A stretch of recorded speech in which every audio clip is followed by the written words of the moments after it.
Good afternoon. Welcome to Paraspar-Lecture, organized by the Office of Communication, Indian Institute of Science. Today we have a very interesting speaker who will talk about her latest book on Cubbon Park. Before we begin, let me give a brief introduction of the speaker. Roopa Pai is an author and journalist. She has over 25 published books, which include India's first fantasy adventure series for children, Taranauts, and the national bestseller, The Gita for Children. She started writing early in life. Her first writings were published by the Deccan Herald. After completing her education in engineering, she started writing for the children's magazine, Target. She wrote for the Travel Trends magazine during her stay in London. She was also commissioned by the British Tourism Authority to cover hotels and accommodations for Indian tourists across the United Kingdom. Some of her recent publications include The Vedas and Upanishads for Children, published by Hachette India, From Leeches to Slug, glue, 25 explosive ideas that made and are making modern medicine, published by Penguin Random House India. Krishna Devaraya, the King of Kings, published by Aisher Goodert. Ready, 99 must-have skills for the world conquering teenagers and almost teenager, published by Hachette India. In 2016, her book, The Gita for Children, won Crossword Award for Children's Writing. Her book, Cubbon Park, The Green Heart of Bengaluru, that she is going to speak more elaborately in today's lecture, was published last year by Speaking Tiger. It is the first of its kind about Cubbon Park, where the attempts to decode the enduring appeal of the park. So we welcome Roopa Pai to the Institute, and we invite her to deliver her lecture.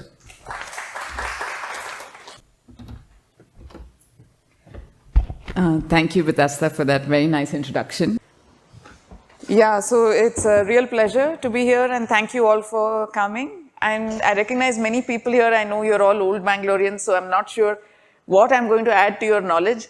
And there's Karthik there, who's written such amazing articles for the IISc magazine Connect about Bangalore, and particularly the history of IISc. And then there's the whole communications team, which also is very deeply into all of this. So I'm not sure what I'm going to add to your knowledge, but anyway, let's just have a conversation about, but some of you may be new to Bangalore, right? Yeah. So how many of you are new to Bangalore here? Oh, okay, so 3 at least, 3, 4, okay, excellent. So, you are new to Bangalore? Why are you raising your hand? Okay, no, you were born and brought up here. Okay. Anyway, so thank you for coming, and we'll begin. So, Cubbon Park, you know, the way I came to write this book itself is a story. I have talked about Bangalore ever since 2005 or so, when my husband and I started a heritage walks company called Bangalore Walks. So I have talked endlessly about Bangalore. I've walked people in different areas of Bangalore talking about it. But I had never written about it. I did actually write about it as well. In fact, even before Bangalore Walks was founded, I had even forgotten about this book. There was a book that came out that I wrote called Decode Bengaluru. So there was a gentleman who was into producing books of all kinds, and he wanted to be India's Lonely Planet. So when I came back after 12 years of living elsewhere to Bangalore, I got in touch with him, and he said, we need a book on Bangalore. And for me, it was a wonderful experience, because it was getting to know my own city after 12 years in a way that I had to write about it. So the research had to be absolutely impeccable, and it was such a lovely way to reacquaint myself, because in those 12 years, Bangalore had changed entirely. I left in 1993, I came back in 2004, and it was a completely new place. So I had to reacquaint myself and find the soul of Bengaluru still intact, still ticking under all this gloss that had come up in the last 12 years. And so many new people had moved into the city. Everything was upside down. And it was a wonderful experience to do that. That book is now out of print, sadly, but it was a great way to get to know my city. And immediately after that, my husband and I started Bangalore Walks. Again, because we had lived abroad, we had lived in London, we had lived in the US, we realized how much people... hi Gopal, thank you for coming. Gopal is in the book, in the Cubbon Park book. Yeah, so I'm very glad that he's here. He's a musician. So reacquainted, no, what was I saying? Yeah, we came back and we discovered when we were living abroad how much people made of their histories. And we said, we have so much, I'm sure, in Karnataka. We didn't think of Bangalore at all, because even to us, hi Umesh, Umesh is also in the book. Yeah, I don't know if you all know, I will tell you Umesh Kumar's story afterwards. So, yeah, anyway, so we came back to Bangalore and said, but even though we were a long time, we were born and brought up no, my husband not born here, but came here when he was 6, we didn't think there was enough history in Bangalore to be able to run any kind of heritage walking tour at all. We thought we should run something like this in Hampi. So we came back, started researching Hampi. We found that actually even today there are no good walking tours in Hampi. And there's no interpretation center that you can go into, pick up brochures. It's still not there. We had wanted to do that at that time. But at that time, this new highway wasn't there and it was very far away. So, and we had young children and we said, how are we going to do this up and down? We can't do it. So let's see if there's something in Bangalore itself that we can talk about. And what we discovered blew our minds. We discovered that Bangalore is not just at the heart of the southern peninsula, geographically. It's actually at its heart. So if you drew a line from east to west, bisecting the southern peninsula, and you drew another line bisecting India itself from north to south, both these lines meet at Bangalore. So locationally, geographically, it is very central and has always been. And somehow, people who live in Bangalore never realize it, because it seems to all of us that it's a very modern city. It has that feel. It has a modern feel. It has a young feel. There are a lot of young people here because of the number of educational institutions. And Bangalore, it went very quickly. When I was growing up, it was called Pensioners' Paradise. But it went very quickly from there to becoming where all the young people were because of all the educational institutions and where all the cutting-edge sunrise industries were. And a large part of that is due to this institution that we are all in right now. It was because of this that Bangalore changed its course and became something else entirely. It wasn't so, and because of that, because it's at the cutting edge of everything, we don't feel that there's enough history here. What history will we talk about? Yeah, there was some Kempegowda at some point. He founded the city, apparently, and all of it sounds apocryphal. It doesn't even sound as if it really happened. But it was all true, and then when we began to research, we found so much that we said, okay, let's start these walking tours. But it would be another 15 years after we started the works, 17 years, before I was able to put pen to paper and actually write a book on this city with all that accumulated knowledge. And when I had to pick a name, so basically my editor said, we are bringing out books on hyper-local books, not books on cities like we used to. That earlier book I had done, Ticket Bengaluru, went out of print because he wanted to be India's Lonely Planet, but Lonely Planet went out of business because of the internet, when everything was available in real time, opening times, closing times of places, what was open, what is shut, what is closed down permanently. Books didn't cut it anymore. It had to be in real time, and it had to have the opinions of other people. It had been democratized to which restaurant to go to. Everything was decided by other people's opinions. So a book which was curated by one person could not cut it anymore. So that was gone. That way of life was gone. But people realized that, 15 years on, people began to realize that there wasn't enough in-depth information. There was a lot of information, but nothing that engaged you and nothing you could be sure to verify. Where were the trustworthy websites that you could be sure had the right information? So much of it was lore. And in India, you know how our storytelling is. It's very much a mixture of fact and fiction. Legend, lore, all becomes itihasa. Even the Ramayana and the Mahabharata are called itihasa. They're not, people get really upset if you call them mythology, because that means it's like fictional and no, it really happened. But that's one way to look at history, because history is not one person's version of anything. It's a collection of people's memories, it's a collection of legend, it's a collection of real stories that became legend as it went on, exaggerated by someone, embellished by someone. But at its core, there might be something that really happened. And that's our way of storytelling in India. There is no linear story. Everything goes round and round and round and takes so many detours that by the time we come back, we have forgotten where it all started. And it begins to take on the element of a fantasy, of a fantastical tale, even though it is true, because of the way we tell stories. And the other part of Indian storytelling is that there is no all evil person and there is no all good person. There are no such characters that are black and white. Everything is very much gray, and people move from black to white and back again without any problem. You know, they make wrong decisions, they go to black, they make some better decisions, they come to white. So it's always a story of redemption. There is always second chances, there are 100 chances, you can always come back. And that is helped by the cyclical nature of our storytelling. You can come back. And all of our storytelling and our philosophy and everything is inspired, as all ancient civilization stories were, and by nature. If you look at nature, everything is cyclical in nature. There's a cyclical element. There's nothing linear. There is no the end in nature. Everything is made again. So if you take your inspiration from the seasons, you know that there has to be a spring, there has to be a fall, and then only then the spring can come back. So that is the nature of our storytelling, and that is the story of Bangalore and everything else as well. So if when we tell the story of Bangalore, we don't create villains or heroes. Everybody is functioning in the context and circumstance of their time and their position and trying to do their own dharma as best as possible.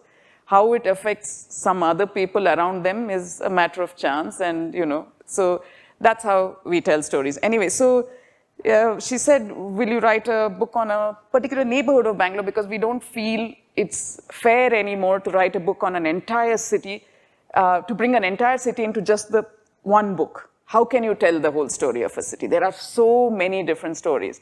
So I liked that idea. I said, sure, I would like to do that book. But she said, which neighborhood do you want to write about? And that's when I got really stuck. Because there are people from Malleshwaram here, and they will understand that I grew up in Malleshwaram, but I didn't come back to it once I was married. I crossed the Great Divide and went to Indiranagar. So, Bangalore has, like we have microclimate in Bangalore, it will be raining here, and 2 kilometers away, there is not a drop of rain here, it's pouring. Like that, we have microcultures also in Bangalore. And it's very difficult for people from this side to move to that side and come back again. It's not so porous. It has become more porous now, because there are so many people from outside that the older people from the inside are like, okay, we better band together, because there are too many people living in unrememberable names which we've never heard of. That's supposed to be part of Bangalore. We don't know it anymore. So at least let's keep the Fraser towns and Cox towns close to us, which we never used to go to, because at least those are names we know. So there is an inner banding of the old citizens, because the other part has become so different. And then I said, so what is that one place in Bangalore that has held me and has held my memories from the time I was a kid to all through my growing up years until now? And after a lot of thinking, the answer came to me, Eureka, it's only Cubbon Park. So, and then when I began to think about it, the kind of, I began to realize how right I was that Cubbon Park was this fulcrum of my life. Because these are the things I had never thought about earlier. But I was born in St. Martha's Hospital on the edge of Cubbon Park. Okay, I was taken there every Sunday to the trains and the cotton candy and the popcorn. So, even though Bal Bhavan is actually a completely different entity by itself, it's not part of Cubbon Park. To anyone who grew up in Bangalore, Bal Bhavan is Cubbon Park. But actually, they're very different. However, so that was part of Cubbon Park. Then I grew up, and when my dad got a membership in Century Club, so we were always there, again in the heart of Cubbon Park. Then I grew up, then I got into engineering college, UVC, on the edge of Cubbon Park, so I was there again. And then I had my children, we went away, I had my children, came back. Where else will you go in Bangalore but Cubbon Park? Where else to take children? So we came back. Now the children are grown up and gone. And, but my dog, that's the only public park that allows dogs and welcomes them without a leash. So I'm there again twice a week in Cubbon Park with my dog. And in between, I got married. I forgot that part. And guess what? My parents' house and my in-laws' house were equidistant from Cubbon Park. So if I had to go from one place to the other, I had to go through Cubbon Park. And I realized that it was like very Midnight's Children moment. That it's not just the hero of Midnight's Children who was born on the August 15th. India itself, his story mirrored India's story. So in that sense, Cubbon Park was not just the fulcrum of my life, it was the fulcrum of Bangalore's life. That's what I realized. And because geographically, it's bang in the center of the city. And administratively also, if you go back in history a little, there were the story of Bangalore is really the tale of two cities. So there was one part called the city or Peta, the British used to say. That was the Maharaja's ruled part, that was administered by him. And then there was an entirely new British part that came up only in the 19th century, and that was called the cantonment, and that was on the other side of Cubbon Park. So the Cubbon Park was actually the buffer zone between the city and the cantonment. Cantonment came up around 1806. From 1806 to 1947, as these two cities or administrative entities grew side by side, Cubbon Park served as the dividing line. You even had to pay a toll to come from one side to the other if you had to cross through Cubbon Park. So it was really the center of the city. And in 1947, when India became free, Mysore was no longer considered to be the capital. That continued to be the royal capital, but the administrative capital of the whole of Bangalore became, of the whole of Karnataka, or Mysore state as it was in the beginning, became Bangalore. And when it became Bangalore, people said, come on, city, cantonment, just put it together. And that's how Bangalore became one, and Cubbon Park continued to be at the center. So when I was growing up in the 70s, the differences were very stark. Because where I grew up in Malleshwaram, then it was the place of temples, of Carnatic music, of coffee grounds, and jasmine flowers, and what else? Like Kannada. Okay, Kannada and Tamil people who had started speaking Kannada would become naturalized Kannadigas. That was my side of town. And if you went to the other side of town, it was churches and mosques and Urdu and Tamil and very different. English language bookstores. There were 7 theaters in Bangalore that showed single screen theaters that showed only English language films, and they were all on the cantonment side. If you wanted to be a posh type of person from Malleshwaram, then you had to go to that side to do your posh things, like go see an English film and go to Lakeview Ice Cream Parlor and shop in Commercial Street, not 8th Cross Malleshwaram, that was like little infra-dig, so you go there. You know, that when you went to a convent school, those were the things that you looked forward to. So that was how it was. That divide still exists, I think, at some level. It is quite different. That side is very different from this side, but like I said, everybody came together for the larger good of old Bangalore. You know, better be together, otherwise there are enemies at the door, you know, and they're all complaining about the traffic. So let's just band together ourselves. So anyway, so I decided to write about Cubbon Park because that had helped me. And so I'm going to tell you a little bit about how it has remained at the center, not just of Bangalore's geography, but at the center of Bangalore's heart and at the center of Bangalore's imagination. This is the park.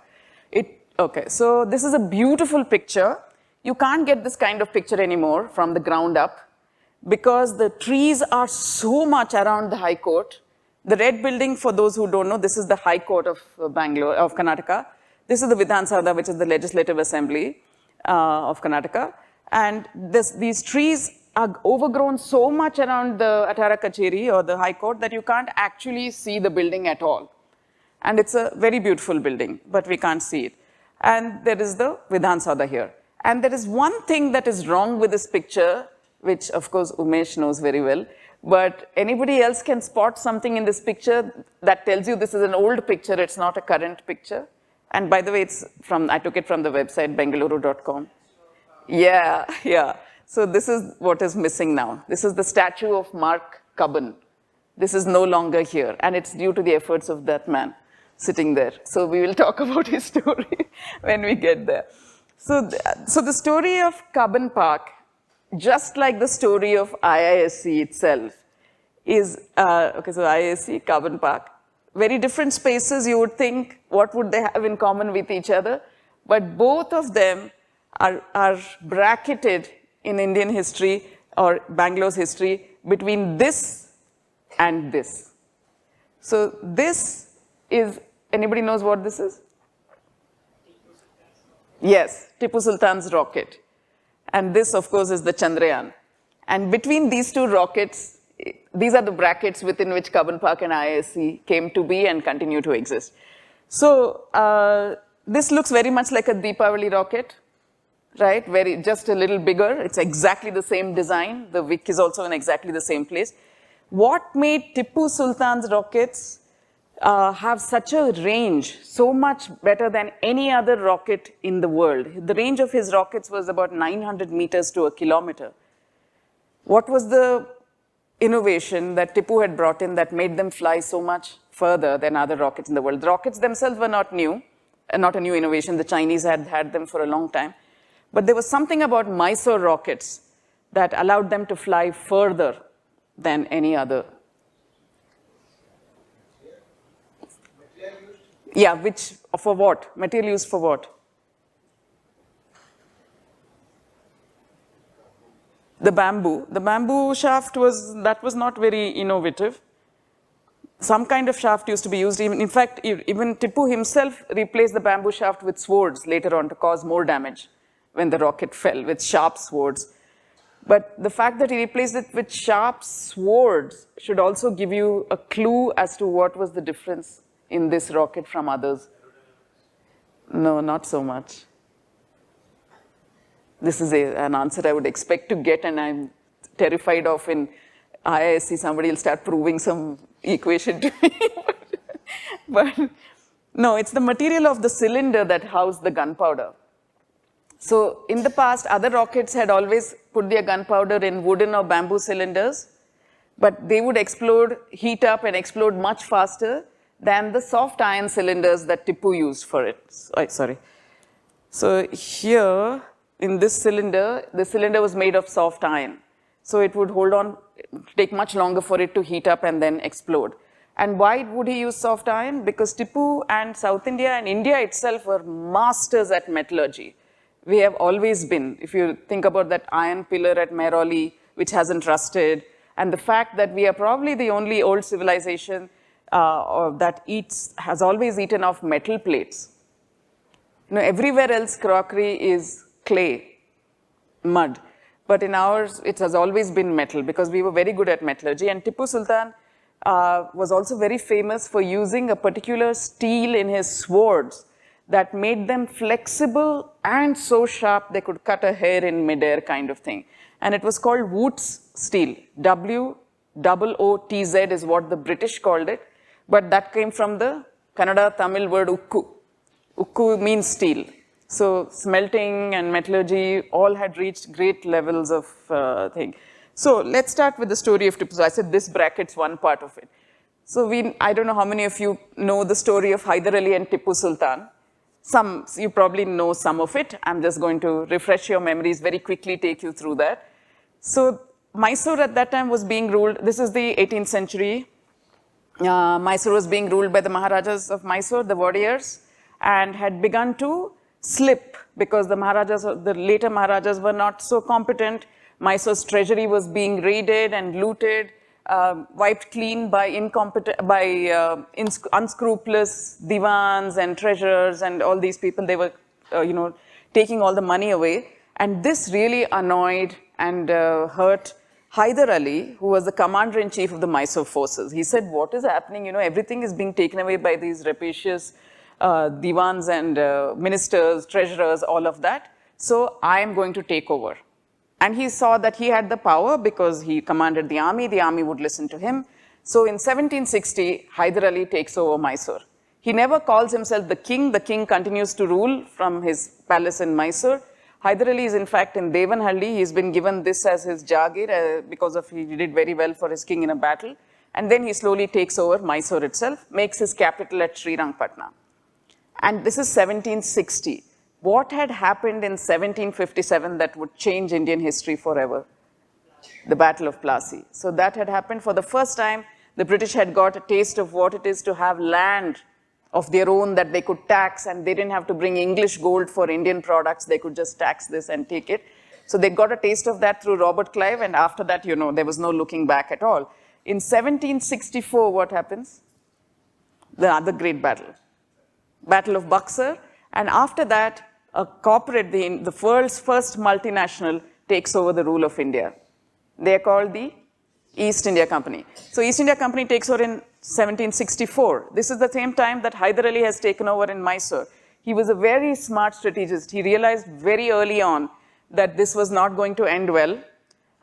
He recognized the enemy, even though they were in Bengal at that time, very far away from Bangalore. You would think that, you know, in times before the telegraph and stuff, news didn't travel so fast. It did. He knew of this new enemy, and he realized that you know, these were a different kind of enemy that did not fight in the same way as other Indian armies. So he would have to use completely different strategies to fight them.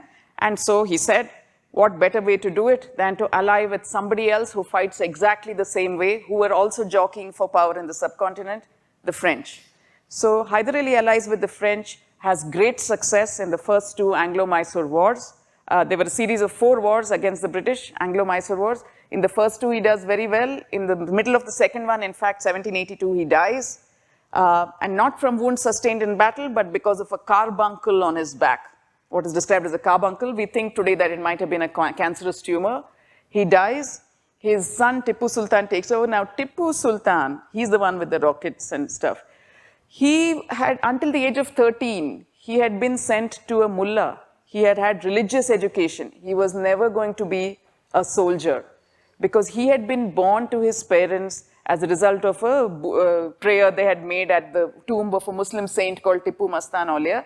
And Hyder had other children, other boys, so he was not meant to be the king at all. But the other boys did not show the kind of courage required. One of them had epilepsy. And then suddenly Hyder Ali was like, excuse me, where's my other son? You know, I need somebody. And then when he saw that he was in religious education, because, you know, how much did kings bother with their children? Oh, religious education, and he was getting too, he said he's getting too flaky in the head with all this religious education, time to take him out and put a sword in his hands. And what happened was that Tipu Sultan turned out to be, he did not as smart at strategy as his dad, but he used to fight like a tiger with the courage of a lion. So he was, Hyder was very pleased, put him to work. He rode alongside Tipu to battle and all the rest of it. 1782, Tipu Sultan, Hyder Ali dies, and the British are in ecstasy because they're like, he's gone. The son is now not really that great. You know, he hasn't fought too much. He's not like Hyder. But what happens is Tipu Sultan comes back and once again defeats the mighty British army. This did not happen in the 18th century in India. Local princely states, or not, they were not called princely states, local kings and chieftains did not defeat the British army. But these guys did it not once but twice. And Tipu Sultan had much better idea of what PR works, how does PR work. So he said, I'm going to do this 360-degree branding for myself. So he had pet tigers, he called himself the Tiger of Mysore. The tigers used to guard the dungeons where he held British officers. He had tiger stripes on his flag. He had tiger nails, claws built into his thing as weapons. He had tiger heads, gold tiger heads, their eyes encrusted with rubies on his throne. So he created this whole aura of this Tiger of Mysore. And British mothers, it is said, used to tell their children, if you don't drink your milk, Tipu will come and get you. So that's the kind of bogeyman status he created, struck terror into British hearts. He was called the Terror of Leadenhall Street. Leadenhall Street was where the offices of the British East India Company were. And because war is never good for business, you don't want that kind of thing. You want to have peace. So the British were like, oh God, we got to take this guy out immediately. This won't work. So in 1791, somebody comes marching down Old Madras Road and comes straight to Bangalore from his new position. He has just taken over as Governor General of India, but he makes Bangalore one of his first stops. Now, who was this man? He was a man whose reputation was in tatters at that point in time because he had just lost, in quotes, America to the French. He had lost in 1781 to George Washington, and the colonies were independent. No more Britain, they had been thrown out, and he came back with his reputation in shambles, but because he was such a fantastic strategist, the British decided to give him another chance. They said, go to India, we lose that to the French as well if you don't go right now. What was his name? Not Wellesley, not yet. Cornwallis. So Cornwallis, we've all heard these names, but we don't know that Cornwallis was involved in the in America at all, because as always, history only remembers the name of the victor, not of the vanquished general. So he comes here, he comes to Calcutta, comes to Madras, and then gets on a horse and comes straight to Bangalore with the one intention of taking down Tipu Sultan, because if there is anything that will restore his reputation back home, it is the end of Tipu Sultan. It will be the taking down of Tipu. So 1791, he attacks the fort of Bengaluru. You all must have seen it. It's next to the Victoria Hospital in the old town near the city market. He takes down Bangalore and 1791 and immediately puts an army together and starts marching to Srirangpatna. Now, Srirangpatna is no ordinary fort. It was an impregnable fort because it's on an island. It's surrounded by the Kaveri. So it's impassable. You can't get to the fort itself. You can't get it within cannon range unless it is what month of the year? No, summer, high summer, high summer. Like when all the water is almost dried up, that's when. So when is high summer in Bangalore, in these parts? Not May and June. Here it is March and April. March and April is when it gets really hot. And by May it begins to rain. And that's why the Gulmohar comes out. It's called the Mayflower. It's, you know, all of us in Bangalore have memories of it beginning to rain and Gulmohar spattering down on the pavement, you know. So this is, that's a good way to remember when it rains in Bangalore. So he decides to go there end of April. End of April, he makes his attempt to get this fort of Srirangpatna. When he's within, you know, just a few miles away, the monsoon breaks and he's forced to turn back with Tipu's rocketeers shooting at him, and becomes a caricature in the London press. Instead of putting Cornwallis on a horse, they put him on a mule and they show him fleeing from these dark-skinned guys with turbans shooting at him. And, you know, they say, this is our great general. So again, he has to wait, you know, gather his forces again. 1792, he goes, attacks. This time he gets through. Tipu loses. Why? How come 1792 Tipu loses? He was so strong. What happened? In between 1791,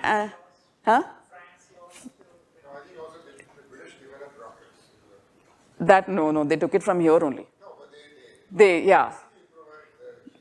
Not because of the rockets, though. There was also betrayal. Betrayal from inside, sure. But there was something to do with the French. What had happened? The French Revolution had happened in 1789, and by 1791, Louis XVI lost his head, guillotined, finished. So again, there was no French help coming for Tipu. And that's why Cornwallis said, okay, this is a great time. And he attacked, Tipu lost, but he didn't kill Tipu. He lost, and then he had to give war indemnity of several thousands and thousands of rupees, which he didn't have. So in lieu of that, he was asked to give 2 of his sons as hostages. Okay, so Tipu gave 2 of his sons, Cornwallis took them away.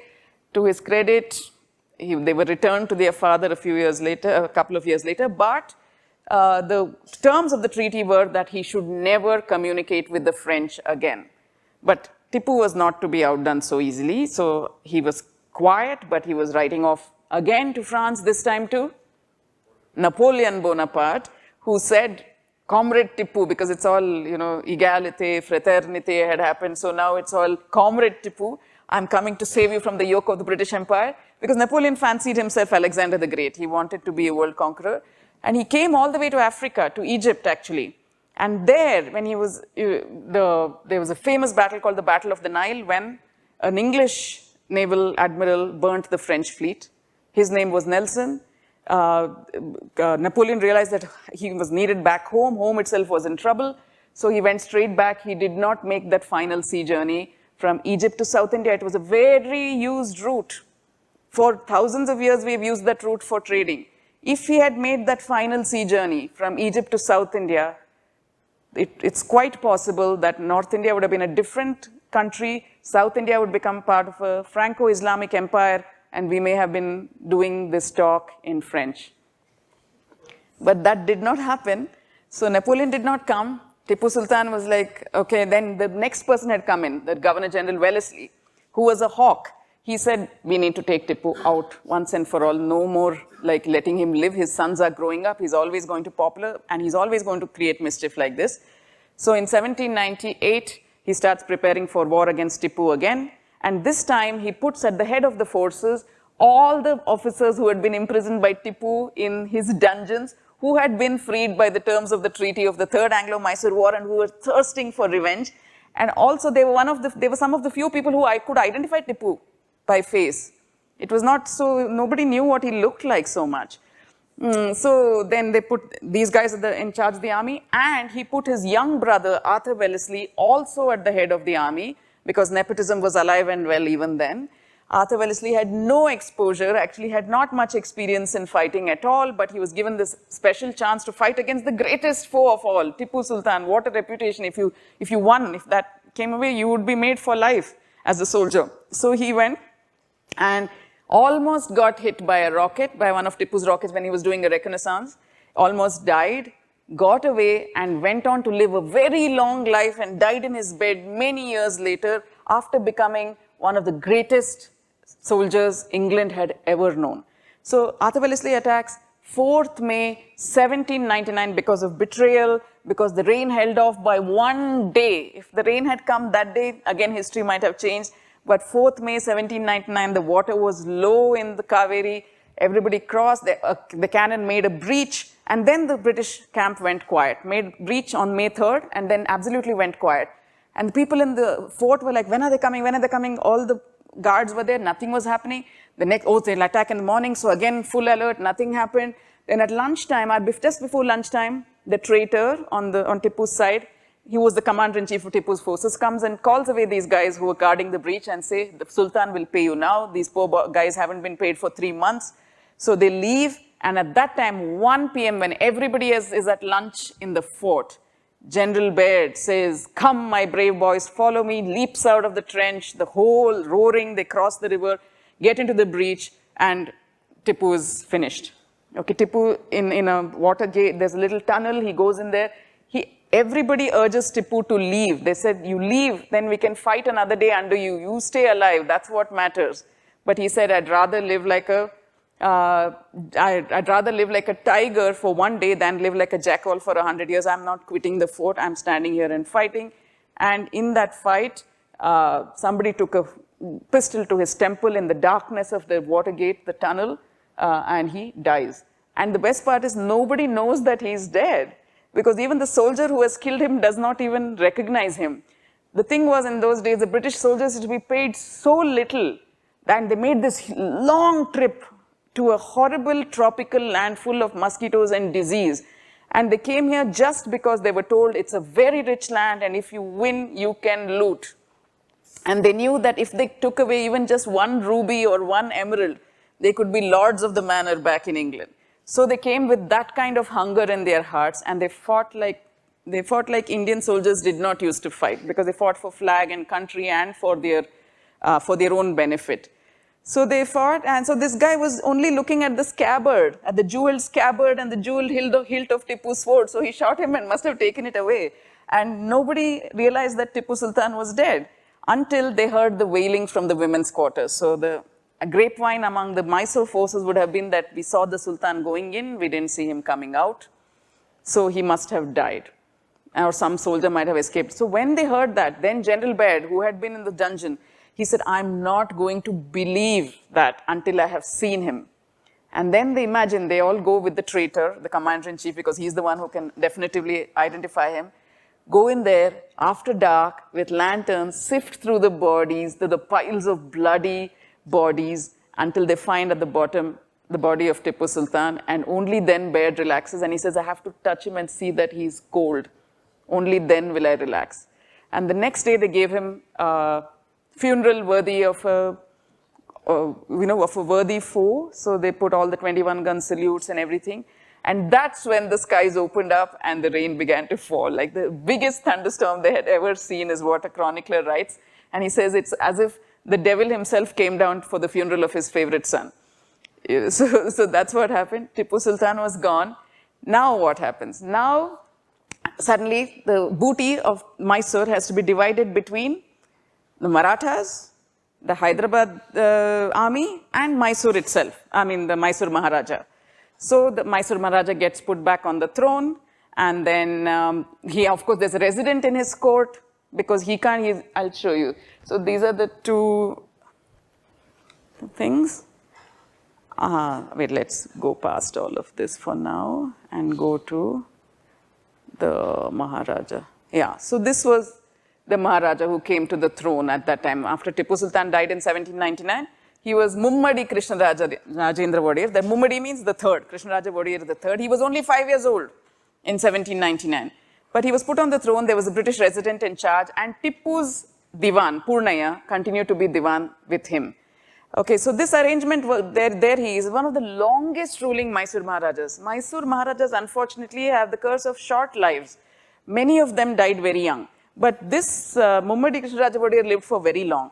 So while he was inexperienced, Purnaya dies, he's trying to run this kingdom by himself, and all kinds of things begin to go wrong. So there is revolts everywhere. In Shivamogga particularly, there was the Nayakas of Shivamogga. They rose up in revolt, which was called a Nagara revolt. And then the British came in, and he was forced to ask the East India Company for help. Once the British get involved, that's it. So they said, this is an incompetent Maharaja. Who was that who said that? The Lord William Bentinck. You've heard of him. He dismissed the Mysore Maharaja and said, we are taking over. So something different happened in Mysore than it happened anywhere else. 1831, the Maharaja is dismissed. The British take over direct control of Mysore, Bangalore, and Coorg, and they don't let go of it until 1881. So for 50 years in the 19th century, this whole area comes under direct control of the British. It could have gone any way.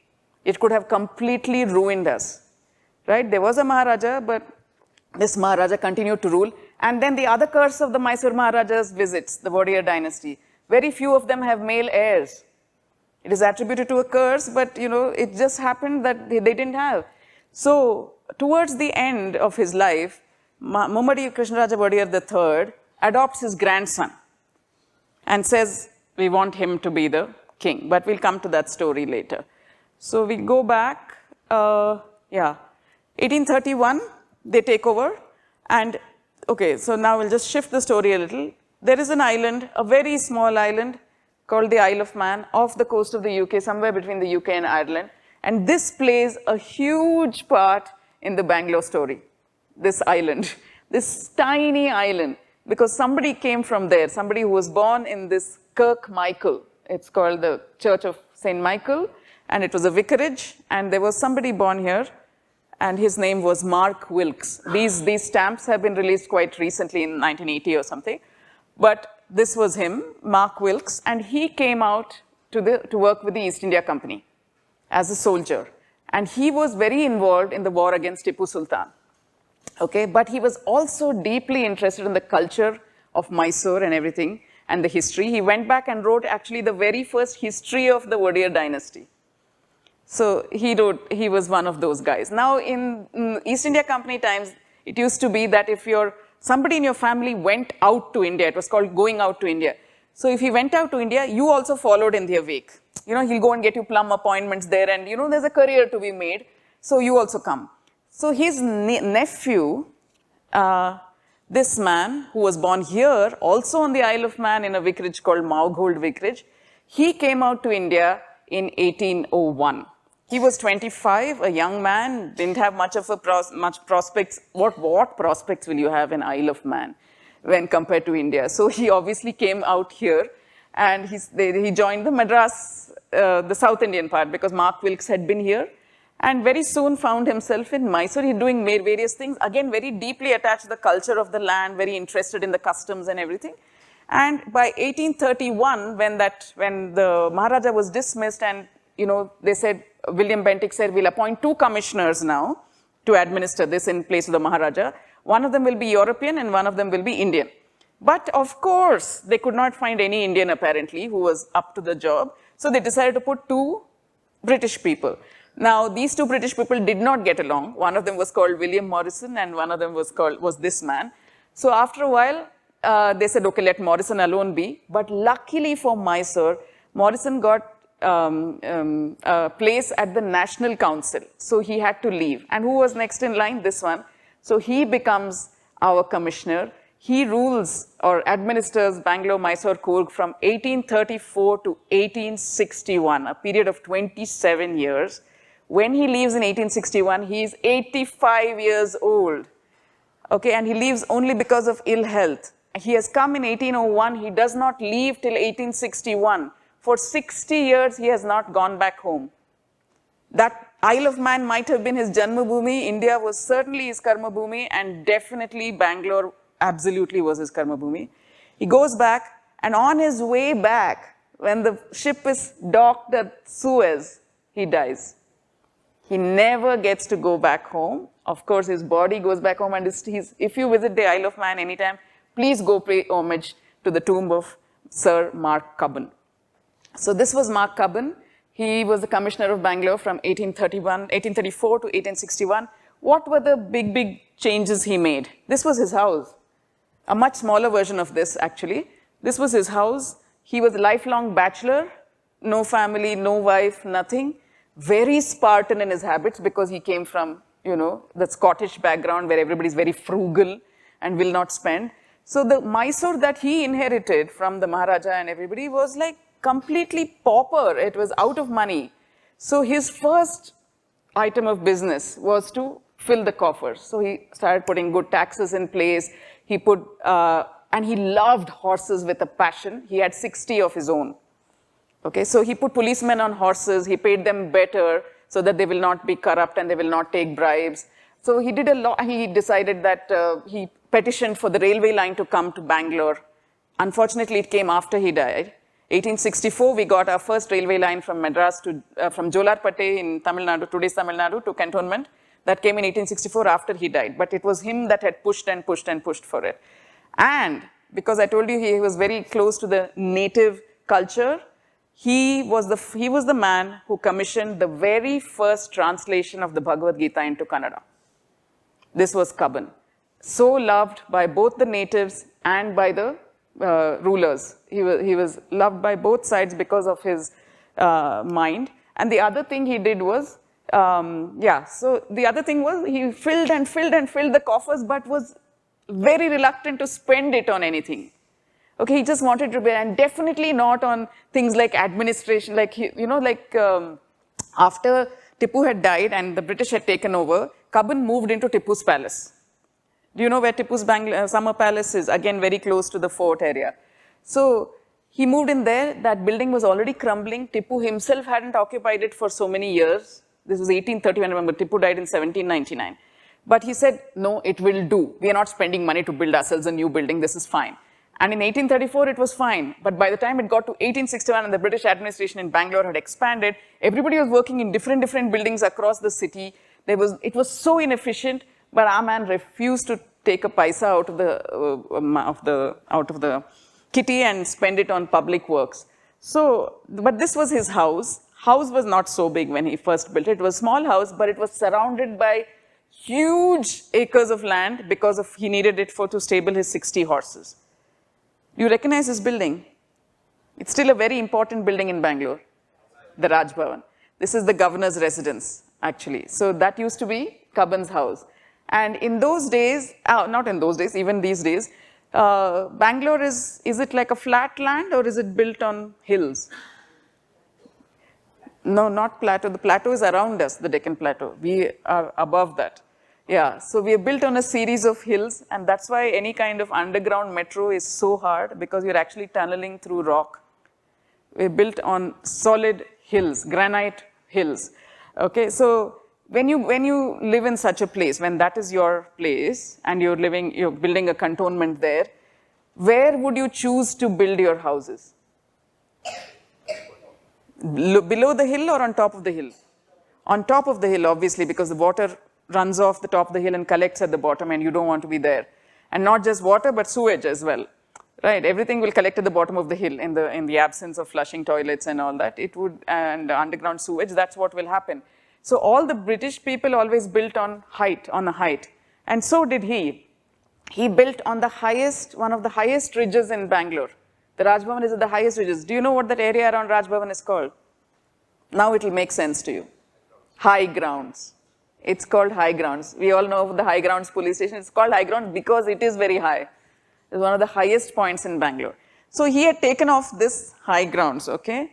Then here he is. He was, when Cubbon died, here is Cubbon, here. This is the Mysore Maharaja. So he was the commissioner, but he worked along with the king because they could not work without the help of the local people, and the local people respected their king still. So he had to consult with Cubbon for everything, but when Cubbon died in 1861, the Mysore Maharaja sent such a warm and heartbroken note saying, I cannot believe that he's dead. He was such a good friend to us. So Cubbon dies, and this man comes in, the next one, 1862. Who's this? Bowring. So Lord Bowring, and also I just wanted to say, where is Cubbon immortalized apart from the park in Bangalore today? Cubbon Road and Cubbon Pete. So it's very apt, like there is one in the Pete area, one place, in the cantonment one place, and the place in the middle. All of them carry the name of Cubbon because he was that kind of bridging influence. He was such a man. So then Bowring comes, okay? Now Bowring is very different. He wasn't so old. This is when he retired. I couldn't find a young picture of Bowring. But when Bowring came to take over, he'd been here already for many years. He had been with the Bengal and Punjab and all these places. And he comes to take over the Mysore Commission in 1862 because Cubbon is gone. And he's very, remember I told you, Cubbon was 85 years old. This one was 38. Came from a completely different generation with completely different ideas. Plus, he wasn't an old soldier like Cubbon had been. That time anybody would come, right? EIC, like whoever wants, keep going. But what had happened, some big change had happened between the time that Cubbon took over and Bowring came. 1857. 1857 happens. 1858, the Queen takes over. The British Crown is directly ruling India, and everything has changed. Now you can't have anybody taking anything, right? So Bowring was a bureaucrat. He was a 38-year-old bureaucrat with very different ideas about what should be done with the treasury in Mysore. So he comes to, and he says, what is all this money doing here, rotting? Let's take it out and put it to work.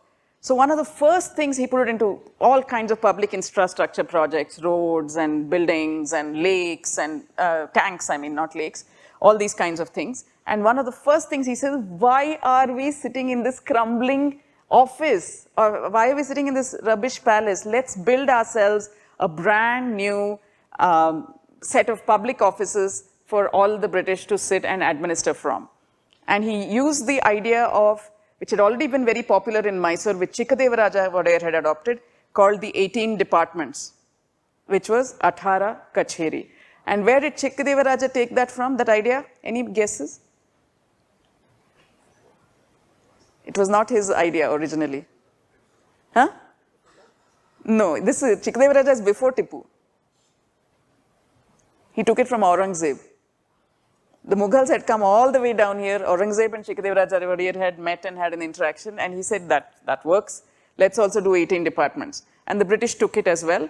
And so 18 departments, 18 Kacheri happened, and it was built. So he said, let's build a new place. And he said, now I have to give out the contract. Who do I give it to? And there was this man available. His name was Sankey, Richard Sankey. He was actually a soldier.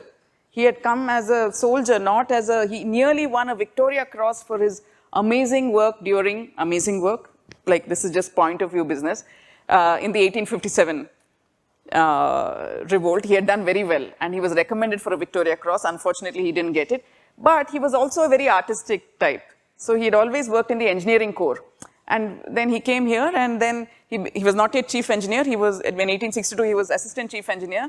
And Richard Sankey, what's his name, Bowring reached out to him and said, can you design, please, a new building for us to build? And Richard Sankey went crazy trying to find a big enough level piece of land at a height to build it on. So he said, I want to build it facing the parade ground. Parade ground was already there in the cantonment. St. Mark's Church was already there. Trinity Church was there. The East Parade Church was there. So all the British cantonment had been set up by then.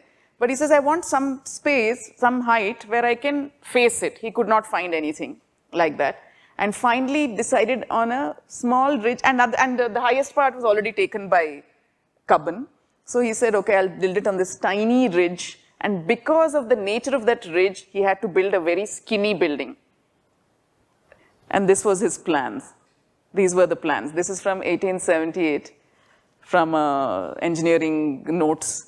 So this, I mean, this was later. It was, the building was already ready by then, but this came out printed in somewhere in 1878. So now just notice this, okay? This is just the same thing. Both are the same thing. Now let's go back to that first picture. Is it the same? Yeah, so it was just this part that was there earlier. This entire part was built in 1990 because there wasn't enough room, so it was added. And luckily for us, they added it in a similar architectural way, so it's still, the integrity of the building is maintained, architectural integrity. It's very nice.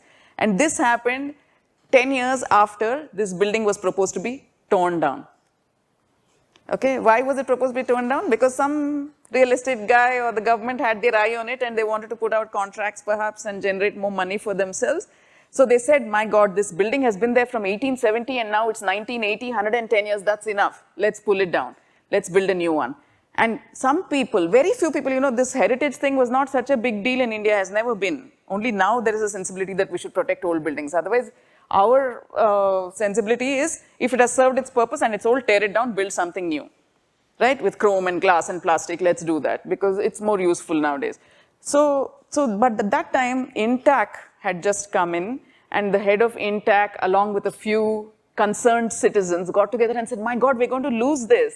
It's such a beautiful building, what shall we do? And for the first time, a public interest litigation was filed by 5 citizens from Bangalore. And the case was argued in the very building that was due for demolition.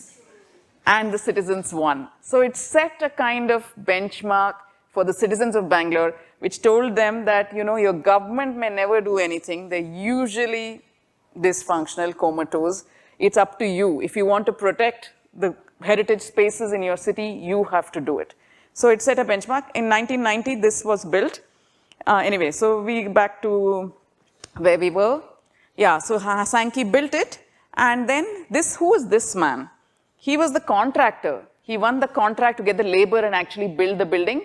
And he used to be a very, very poor as a child, grew up through his own entrepreneurship, through his own initiative. He became wealthy. He began to supply stuff. He had a shop and would supply oil and things to the British cantonment. And when this contract came up, he had no experience in building contracts or anything. He said, I'll do it. I'll wing it, I'll do something. Got people together, helped to build the Atara Kacheri and became very, very wealthy. And after that, he said, he never forgot his past and he said, I need to do something for the people, for my people or poor people. So he set up a bunch of charitable institutions. And if you walk around the Alsur area, even today, you'll see all of them. If you see his initials, they're RBANM. And you all know of the RBANMS grounds, the RBANMS college, hospital, all free institutions, charitable, set up by this man, a great philanthropist. So this was, of course, the thing. And then after he built this, this was ready by 1870. And then because Sankey was British, he was Irish actually. We're so careful nowadays, but he was Irish.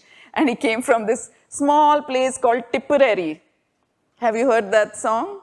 Yeah, it's a long way to Tipperary. And there's a Kannada version of it by T.P. Kailasam. Namma tipparalli balu dura, nadiyak baldura. So anyway, that is, he came from there, from Tipperary. And he said, because he came from that kind of culture, he said, what is the point of a giant mansion-like building if it doesn't also have a giant park leading to it? It's a very English notion, right? You have to clop in your horse carriage up graveled paths and then arrive at this mansion. So he said that is why he built Cubbon Park. That's why he designed Cubbon Park as a entryway to this building. But today, is Cubbon Park an entryway to this building? No, it is at the back of this building, right? How did that happen? So once again, we go back to our first slide and we talk about this building. When did that come up? 1956. 1956, that recent. What had happened by then? India had got independence. And there was a first chief minister of Mysore state was a man called K.C. Reddy. K.C. Reddy, he was quite happy to continue in this building. he continued administering from this building. But he also got some American firm to make some plans, like, for a new administrative building for the new country, for the new state. It was all, but K.C. Reddy wasn't an elected leader. The next one, the first time we had elections, the second chief minister, Kengal Hanumanthaya, came to power. He had been part of the constitution drafting committee. He was a fierce nationalist. And it irked him no end that he had to administer, that he had to have his office in this building. Okay, so first, even in 1947, or 1952 or whatever, when he took over, he tried to pull it down. Everybody said, what nonsense, this is a perfectly good building. We have austerity is called for. You can't spend money at this point. Please leave it. So he said, okay, and continued to stay in this, work in this building until he had a group of visitors from Soviet Russia. He was showing them around and they said, oh, they're all lovely buildings, sir, but they're all British buildings. Where are yours? And that made him so mad that he said, called those old plans, K.C. Reddy's plans, tore them up, said, we're going to build such a magnificent building that this one is going to be dwarfed completely, not going to be seen anymore. It was going to be built of local materials, so it's built of granite. It's going to have Indian kind of architectural features and Indo-Saracenic, so Islamic and Hindu and Buddhist, all incorporated in this. And everyone said he's completely crazy. 33 lakhs was the budget for the earlier building. He spent 1.5 crores. Okay, and he was so maligned in parliament. And people said, where has all that money gone? He got convicts from central jail to work on the stones. They were the stone cutters, and 5,000 convicts. And they were told that once the building is finished, your sentences will be commuted. Yeah, he could do anything you wanted in those days. Imagine now. Anyway, so he got all of them. And 1956, why was 1956 so important that the building should be ready? The States Reorganization Act would come into play. Mysore would become Karnataka. No, not really. No, Mysore didn't become Karnataka then. It just became Mysore state, along with all the Hyderabad Karnataka, Bombay Karnataka, all that would be included in it. The name Karnataka came only in 1973. Until then, it was Mysore only. So he built it, and so such thing in parliament, he said, okay guys, if you think I've been eating up all the money and all that, I will set up a commission myself to look into my expenses, the expenses on this, but they would not stop. And a few months before November 1st, 1956, when the new state of Karnataka, Mysore would be formed, Kengal Hanumanthaya resigned. Even though he had done no wrong, he resigned, and he was never able to rule from this building that he conceptualized. Today, in Bangalore, even today, we have nowhere to take people who come from outside. So I will say, they show us around Bangalore, okay, Cubbon Park, okay, Lal Bagh, Vidhan Sabha. Okay, because it is such an arresting, magnificent building. There is no other state legislature building like it in India, for sure. It's magnificent. We are so proud of it, but the poor man who conceived of it, who wanted it, never got to sit and rule here. Anyway, so he said, I'm going to build such a big flight of stairs that I'm going to raise it well above this British building, and I'm going to see that the main entrance is going to be completely obscured. So he put it on this side. So nobody even knows where the main entrance is, unless you go to Cubbon Park often, and even when you go to Cubbon Park, you pass here, and you don't even realize, you pass here somewhere now actually, and you don't even realize that it's the entrance, but it looks exactly like an entrance because there's a flight of steps. This is the correct entrance that Sankey built and envisaged, but we don't realize it. Now, last but not least, because we're out of time, I have so many more stories, but who's this man and Umesh, okay? So Umesh is a lawyer, okay? He studied in the not National Law School, what's it called? Government Law College, University Law College, right by Cubbon Park, and he's been in love with Cubbon Park since his student days. They used to always go there and study and do all these things. And then he began to feel, and once the PIL started happening, when there was many others in between, lots of citizen activism has happened in Cubbon Park, I must tell you. That is why it has remained the way it is. It is 197 acres of park. Much has been carved away over the years. In 1998, there was a big, big protest for 6 weeks, and we still lost 42 acres of the park. But it suddenly raised the consciousness of citizens in Bangalore that the Cubbon Park has to be protected, and it needs all of us. And that's when Umesh also got into the picture. He was a law student. He started practicing in the High Court. And anytime anyone would lay a BDI on Cubbon Park and want to capture part of it for themselves, he would file a PIL. Okay, PIL after PIL after PIL he's been filing. And because, there's a Parks Preservation Act in place from 1975. So if an area is declared part of a park, you cannot build anything in it, anything. But there are institutions inside the park, like Century Club, like the KSLTA. All these people are always trying to build something quietly because they consider themselves not off the park, really, and people don't see what's happening there. But Umesh does. So he will go and file a PI and not let them build anything. And then around 2013 or 2012, he said, we need something, a mascot, a symbol of the park for citizens to rally around, because it's very difficult to rally around something as abstract as a park. You need something more tangible, which people can see. And he lit on, in a brilliant move, he lit on the one thing that had every right to be in the park. Sorry, Ari, where did I go? This statue of Lord Cubbon himself. Not Lord, Sir Mark Cubbon. It was there. He said, let's make Mark Cubbon the mascot of the park. Let's all rally around him. He found out Mark Cubbon's birthday was 23rd of August. He called it Mark Cubbon Day and began to get passes and end, on 23rd August every year from 2013 onwards. They go in and celebrate the birthday. They'll put fresh mala on Cubbon and create much media hype around it and all that. In the face of other people, like other activists, like Kannada activists like Vatal Nagaraj and other people who would say, why are we keeping all these British people? We have Queen Victoria lording it over a street, a high street named after Mahatma Gandhi. And opposite Mahatma Gandhi, but we have her still because that's what Bangalore is like. Bangalore is a wonderful amalgamation of the West and the East. We are able to make space in ourselves for both our Western past and our Indian present. And all that, by the way, before I forget, I have to mention this, is because of the amazing Maharajas we have had. We've had some amazing Maharajas since 1881. And they held within themselves both the best of the West and the East, and they passed it on to the people of Karnataka. So we've been able to do that. So then in 2019, what happened was, okay, let me go here. So the first time the statue of Mark Cubbon, this statue, the first time it came to India was 1866. 1861 he dies.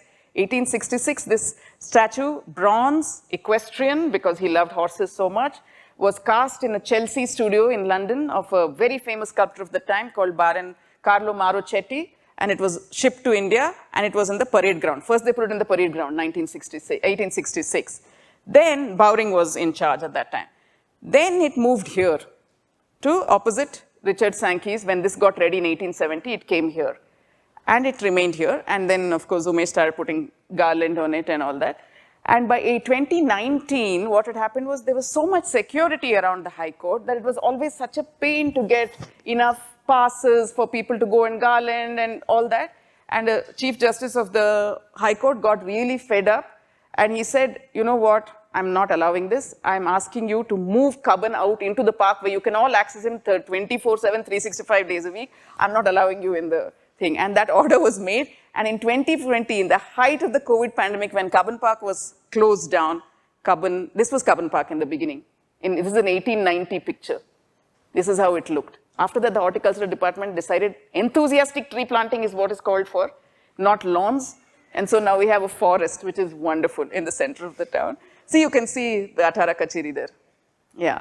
And now he's here. Cubbon has just moved a few meters down, and he's accessible to all of us at all times. And it's all because of the efforts of Umesh. Yeah. So this is the actual entrance into the thing. Poor Sankey must be turning in his grave. And this was the Maharaja. This was his son, Chamarajendra Wadiyar, who's, this was in 1881, like when Mysore was returned to the. Why did Mysore agree to put up a statue of Queen Victoria, first of all? They sponsored it. The Mysore Maharaja sponsored it, actually. Why? Because the Queen said, I accept the adoption and the the son can rule. This was the grandson of the earlier one. And she said Chamaraja Wadiyar can rule because otherwise they were not allowing that. They were very tempted to trot out the doctrine of lapse and say, no, we don't allow adopted children and all. But by this time, like I said, it was not the East India Company, it was the British Crown, and the Parliament used to discuss everything, and everybody said, are you crazy? Like Mysore actually was on our side in 1857, and Sir Mark Cubbon has said that they're very amenable, so please don't annoy them now, and just give them the right to rule. And this man, this was the first of the great kings of Mysore, of the later great kings, and he was brought up by British tutors and Indian tutors and became that symbol of East and West. And he was the one who created a representative assembly. Can you imagine? He was a king. He could have had absolute powers. He created a representative assembly, the first princely state to do so. And he said, let the people also have a voice. His son, Krishnaraja Wadiyar IV, Nalvadi, who was one of the greatest and ruled for a long time, he ruled till 1940. He created the second house and made it bicameral, House of Elders, House of Representatives. And so when his nephew, Jayachamaraja, the last one, came to power, he could just say, 7 years poor boy ruled, only 7 years. He took over at the age of 21, by the age of 28 he was out, India got independence. Okay, and he didn't even want to be a king. He was happily being a concert pianist in London somewhere.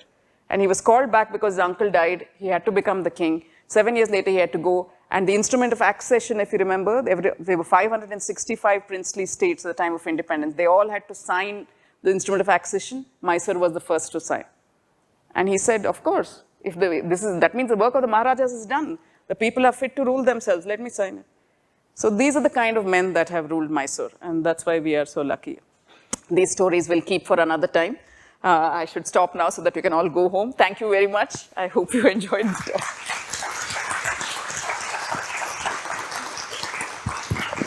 Any questions? Yeah, sure, yeah.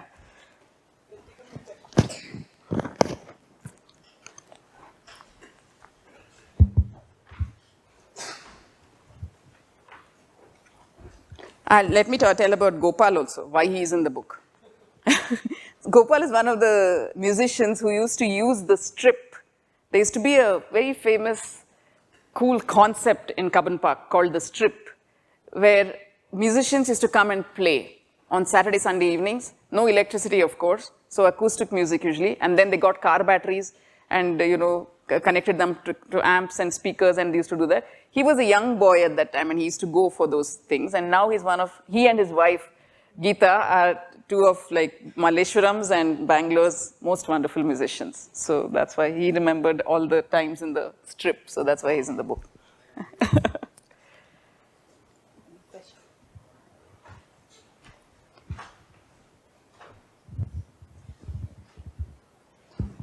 Ma'am, I feel Bangalore is able to accept and preserve its heritage much more better than other cities in the country. So, for example, we are having roads and towns named after erstwhile British residents, commissioners, etc. Yeah. So, in fact, even the official name of Cubbon Park is Chamarajendra. That is sad, but yeah, I know. Yeah, but still people call it Cubbon as Cubbon Park. Yeah. But that is not the case elsewhere. Yeah. So, for example, I am coming from Trivandrum. And recently there was a Victoria Jubilee town hall, which was renamed to Ayangali Hall. But so what's your view on this point that Bangalore is able to accept and preserve its heritage much better than other cities of the country? Yeah, I don't know. I think, once again, it's a sort of, because of these kings that we had, who celebrated their British people as much as they celebrated their own people.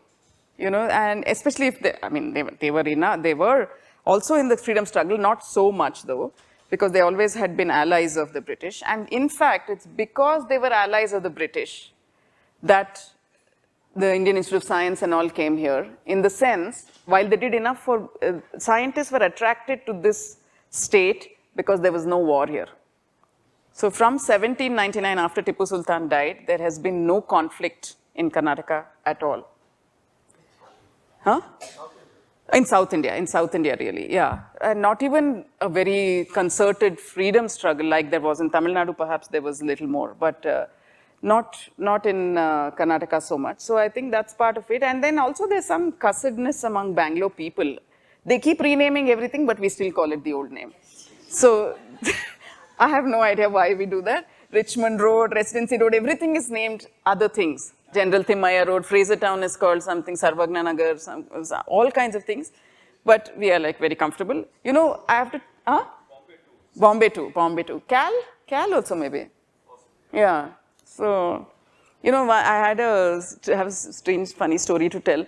I was visiting somewhere in North India and I was in the lift with other people and I was talking to my kids were still young that time and we were talking and all that. And then when we reached the top, the person in the lift asked me, are you from Bangalore? So I said, yeah, how did you know? I said, nobody else speaks to their children in English.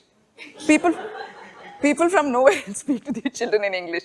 And then of course our H. Narasimhaya of National College, famously said, in Bangalore, even the dogs are English medium dogs. You only talk to them in English. So there is some attachment to that part. Yeah, Bangalore accent. Very lack of accent mostly. Yeah, it's difficult to identify. Yeah, very straight. Yeah, yeah. So I'm not sure why it is so, but yeah, we are very attached to that British part of our history, while being quite attached to the Indian part as well. We love the Maharajas, but if the Maharajas themselves, like Jayachamrajendra, celebrated some 200th birthday of Beethoven or something big, it was like all over. Because so if you're like that, then I suppose it trickles down to the people. And yeah, Bangalore Palace. But yeah, Bangalore, not Buckingham, Windsor Castle they say, but it's not even that it seems. But anyway, that was the building they took from a British person. So it was already built like that. They didn't build it like that, thankfully. No, and they were all these Maharajas were also amazing composers of Carnatic music, Kritis, Jayachamrajendra Wadiyar, you know, so very deeply into Indian philosophy and all that as well. I think they demonstrated that it's possible to hold both and not be considered some traitor for doing that. You know, just expand yourself. Yeah. So I had a question regarding the war strategies what Tipu Sultan and the armies there used. So I remember looking at paintings in the Darya Daulat. There they had British armies coming in with guns and Indian soldiers having swords and so what about the rockets? What about the artillery? Maybe that was a Hyder Ali war before the rockets, perhaps. Yes. Yeah, perhaps. But then cannon and everything was there. Both sides had cannon. Guns? Guns also. I think the French would have taught them. That's why they collaborated with the French, because they wanted to use the same kind of.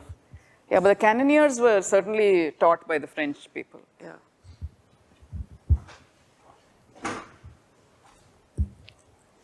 Hello, ma'am. Hi. First of all, thank you for the wonderful talk. So, like, one of the things that, like, I want to learn about Bangalore and its history. Like, one of the things is your book. Oh, okay. What other things would you suggest to learn about? To read, there is a very nice book by Meade Iyer called Discovering Bengaluru. Okay. That is very comprehensive, actually. So maybe that mine is a lighter book and it's only on Cubbon Park, but she goes into depth and everything. Can you please repeat the name? Meade Iyer. It's called Discovering Bengaluru. Okay. And if you look online, I've been writing this column on Bangalore for almost 3 years now. So you'll find a fortnightly column. So you'll probably find some of it also. Thank you very much. There are many actually. Many books are there. But yeah. What will be the future of Cubbon Park maybe after 50 years? Oh, I don't want to speculate. I just have great hope in the citizens of Bangalore. Yes. That's all. Because, see, these guys are all activists from Malleshwaram, they've come. So, there are always Whitefield, we have one Whitefield Rising, very active. So, it's the citizens. And, and there is enough push and pull, like, everybody feels invested in Cubbon Park. Because it's old and because it's central. So, while there'll be enough people there'll be enough organizations which protest against allowing dogs into the park. But there'll be enough organizations who protest that, say, no, we want dogs in the park. Somebody will say, should not have skating. All these things keep coming up. Just now, that is going on. No skating allowed in Cubbon Park. Then somebody else will say, no, but we need our rights. And see, the thing with Cubbon Park is it's a public park. It's not a botanical garden like Lal Bagh. There, all this is not allowed. because that's a special space. It has a wall, it has tickets, but Cubbon Park is a public park. It's meant for everyone. So even just putting the fence around it was a big fight. Justice Saldana and Bimal Desai and Umesh, all these have made sure there's a fence around it. Otherwise, it used to be a proper jungle. It wasn't very safe. Wasn't very safe at all. Now it's much better because the runners have discovered it, and every runner, Sunil is a big runner in Cubbon Park and other ways. So yeah, sorry. Thank you for the good talk. As a Bangalorean, I have very fond memories of Cubbon Park because in Balbhavan used to be having this summer camp. Yeah. So I learned my karate and all that. Yeah, how lovely. You also, yeah, how That nice. was so wonderful. Like Yeah. the Balbhavan itself was a different aspect. Yeah. Like so, it's like an Indian chat. Like I mean, the chat you get different varieties for everybody. So Cubbon Park is something like that. Everybody has their own space. The senior Yes, citizen, yes. the children. That's right. The lovers. Yes, yes, for sure, for sure. So Yeah, I had both good and bad experience because, as you said, safety was a criteria. Those bamboo shoots. Like, Yes, they the were bamboo not- used to grow everywhere and you couldn't see what was happening. Yes, so there were Yeah. a lot of Yeah. like alcoholism. Yeah, and yeah, things, yeah, like yeah, dark yeah, things sure. happened. But that was, I think, the dark phases. So Yeah. right now they have moved on. Yeah. So it's all completed. The stone, there's a rock place. Then my favorite is the library. Yeah. So that's I used to hang Yeah, out at there the it is. library. Yeah. That's the library, yeah. And the rose garden. everything. Yeah, the Rose Garden, yeah, Wonderful. yeah. So and the dog. Dog park. Park, right? It's got everything. So what else can happen? I used to visit even the Bangalore Hubba used to happen. Yeah. No, that Bangalore Hubba was in palace grounds usually. It used to happen. Yeah. Oh, is it? Okay. Okay, okay. So, Just watch this space is all I say. Something will keep happening in Cubbon Park. So it's good to just be plugged into it. Something will happen. It's good to be plugged into it also to make sure that nobody takes away parts of I it. wish just a suggestion that the authorities have their website or some space online as well, so that the Cubbon Park makes a presence digital as well as Yeah, physical. maybe, I don't know. I mean, what has helped very much is that the metro goes to Cubbon Park now. So you don't even have to face the traffic. You can go there, run, come back. Like two metro stations are there, different entrances, yeah. So any comparison with any other city park like the Central Park? There are very few in India. There are no parks in the center of towns. Of this size, yeah. Huh. Multiple entrances, yeah. There are 8 entrances to Cubbon Park. And I know in the book, one of the runners I interviewed says that even if you just stand at every entrance of the park, you will see each entrance, the people entering from each entrance have a different character. Yes. Because it opens to the city side, it opens the cantonment side, it's right in the heart of it. So there are different kinds of people that come in. Many secrets, like this press club also. Yeah, press club. So this is the thing, see, it's surrounded by the 4 pillars of democracy. The legislature is there, the judiciary is there, then the executive is there in terms of that strangely named building, multi-storied building. Yeah, so that's also there. And the press club is inside the park and all the press surrounds it. So it's very much the fulcrum around which Bangalore operates. You know, this was this Justice Saldana, this judge, very activist judge who came and banned rallies. Everybody used to be bused to the park for protests. All film shootings used to happen there. And people used to take away like sandalwood in the park and all. Apparently they used to cut and take away. And when people used to bust in from rural areas for protests, they would lop off branches, cook their food, mess it up completely. And all this was happening until the 1990s. So the park that we are seeing is a very new, improved version. So you can expect that now that it has reached here, it will go down again. But it will, that's the nature of the beast.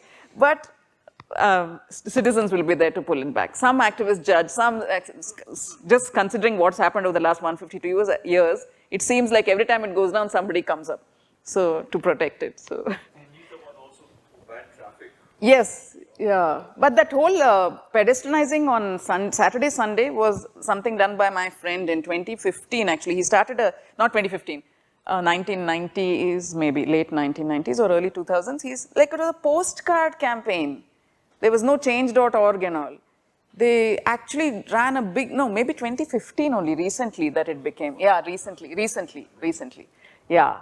So, but they had a big campaign, it was a citizens campaign, and the horticulture department head of Deputy Commissioner of Cubbon Park at that time wanted to do all these things. So that's also very important. Officialdom should also be wanting to do this, should be committed. So there was a Mahantesh Murgod, he was very committed to this, yeah. And he said, let's do it. Who is the biggest, who opposes it the most, you know, not allowing traffic? The police department. Because there's already enough congestion outside. So if you don't allow in the park also, there'll be more congestion. They have a point, but we were asking only for Saturday, Sunday. But they said, okay, we will try it. And then they loved it. It worked. Whole of Bangalore came out to support it. So now it's become so much a part of Bangalore. Sunday, there is no traffic, which is, I know, they've started making noises that we should allow again. So again, all of us, all of you, keep those radars up. Thank you. Thank you.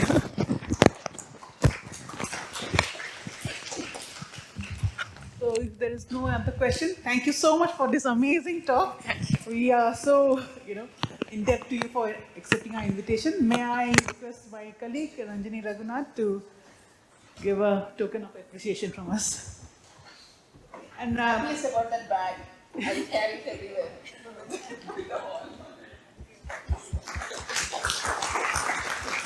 and everyone please join for tea outside.